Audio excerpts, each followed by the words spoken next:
the alarm here this morning. And I want you to listen to me, and I want the nation to, because I'm the chairman of our House Agriculture Committee. And I'm very worried about this turmoil over in Ukraine and Russia's violent, illegal, and criminal action that they're taking, and the impact that this has on global trade, and most importantly, our own food security. We could very well be on the verge of a hunger crisis all over this world. I want to share with you some research and the nation so we can understand what this Ukraine-Russia situation is causing.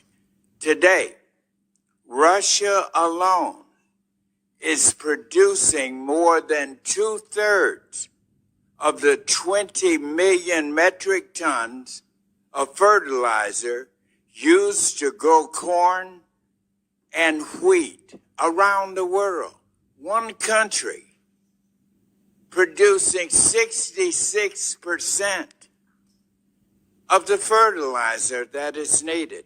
And when you combine Ukraine and Russia, also, these are the two largest exporters of wheat, corn, and barley, producing a quarter of the world's wheat in these two countries, making this impact a crisis of soaring magnitude when you have this much, and these two countries are warring each other.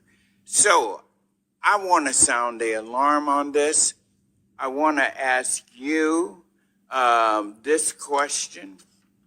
I want to ask you, Chairman Powell, the disruptions and rising prices from these commodities will destabilize global food markets and threaten our food stability and social stability. So my question to you, Mr. Chairman Powell, to what extent could these developments create a financial stability risk here at home and abroad? And what must we do? We can go without a lot of things in this world, but the one thing we cannot go without is food. And when you have this much power on our food security for the world in the hands of these two countries warring each other at this time, what can you do about it? Sir, I think your point is very well taken, and I think it's shipping, it's corn, it's wheat, as you pointed out, it's fertilizer, and we see that getting into food prices and into the food supply just in these early days after the sanctions have been put in place and the war, less than 2 weeks old now. The Fed doesn't really have the tools to address this. This is really a matter for Congress and the administration, I think. But you're right to call attention to it, and I do think that this is understood and understood that that help will be needed here. Well, I just want to say that we cannot allow the world to get into this desperate situation. So I'm giving this as sort of a Paul Revere moment here.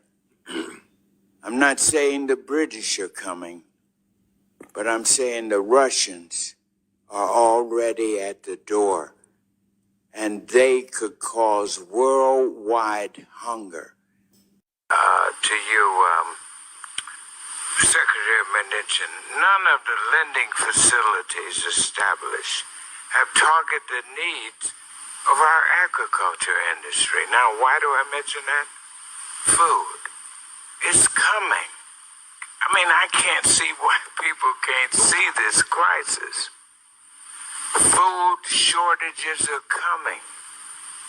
it's almost like the farmers have been the forgotten ones. Are they qualifiable as small businesses? Many of them don't know. They're sort of out there, just drifting along the misty flats. What are you all doing to help